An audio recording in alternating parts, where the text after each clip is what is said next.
Good morning. Good morning. How are you all on this great Thursday? It is beautiful. It is sunny. It feels great. It is warm. I want to come on here to share my new book that I just started and just share a little bit on here. I actually was at a Goodwill or thrift store yesterday. I like going into those places to look around and maybe pick up a basket, mostly books or two, and few things.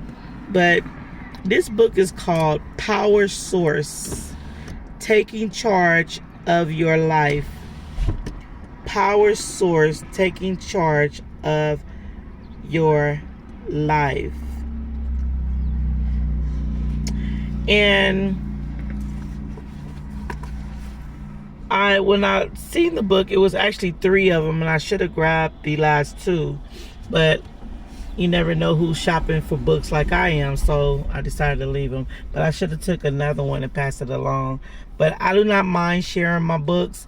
Certain ones I don't bother to get back, but certain ones I do, because those are the ones that I really took to. So I like to keep hold on them and to go back and reflect what I have read.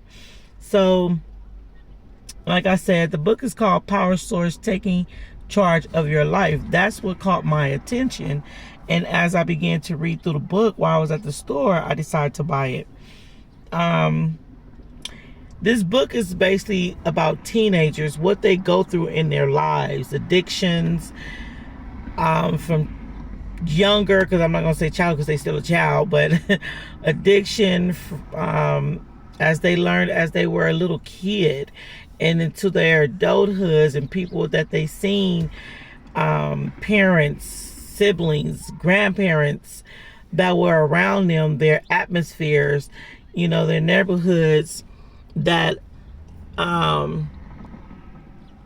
affecting them. So that when I was reading, I said, wow, because I always want to learn and know what these kids are going through, so that way we are able to help them and to help them get the help, not just going off.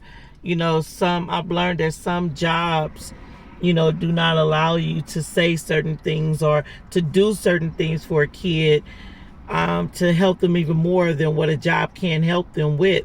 So if we can learn what these children are going, what their needs are, that's a beautiful thing, to reach out to these kids to gain a more understanding. Me personally, I have high schoolers and junior highs and elementary in my home. So these junior high and high schoolers, I communicate with my kids' friends, the ones that I know, and ask them what do they like to do on the weekends. And most of them, I don't know, or they want to do something and the parents are not active. It's a hurtful feeling when the parents are not active in these kids' lives. It's not about just sending them to school. You want to do more if you're able to. So this book, I just want to share a little bit in the page 6 in this book, which is the beginning of this book. You in this book. I started getting into trouble when I was 11 or 12, hanging out with older crowd on the corner. I sold weed and coke and did things that would make me fit in with those guys. My mom was never around and my father was not present in my life. My family didn't show up for me or make me feel like I belong in this world. I was angry and hurt because my parents weren't there. I repeat, I was angry and hurt because my parents weren't there. I thought I could run from the hurt of not feeling any love. To me, it felt like they didn't care about me. So why should I care about myself? Behaving negatively and acting out My anger by harming others made me feel powerful. You hear that? Made him feel powerful. It made me feel like no one could ever hurt me again. I felt like I was in control of my anger, but I wasn't. I wanted someone to tell me to stop, but my actions fell on deaf ears. This baby was seeking help, but there was no help. No one noticed. So I started to get into street life deeper and deeper until it got a real good hold on me. You hear that? A hold on them. The more trouble I got into, the worse I felt. My anger grew, and I got more mad at myself for doing stupid stuff. He said another word with the stuff. Over and over. This baby was started in the game at 11 or 12, and he wrote this. His name is James. They do not give out last names in his book. His name is James, and at the time that he wrote this small letter, he was 18 years old. Now you see what these children go through at a very young age, and as you can see that he was reaching out for help, but his words kept falling on deaf ears.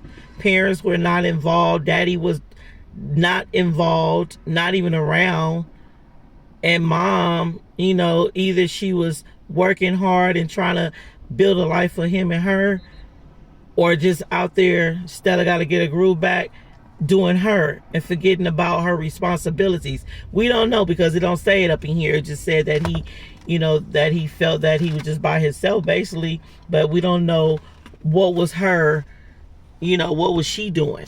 So the main part is these children, these teenagers, this youth are reaching out to us adults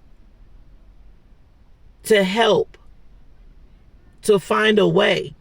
But if us adults are not in our right mind frame to teach, to build, to encourage the new life that's coming up, we must do better.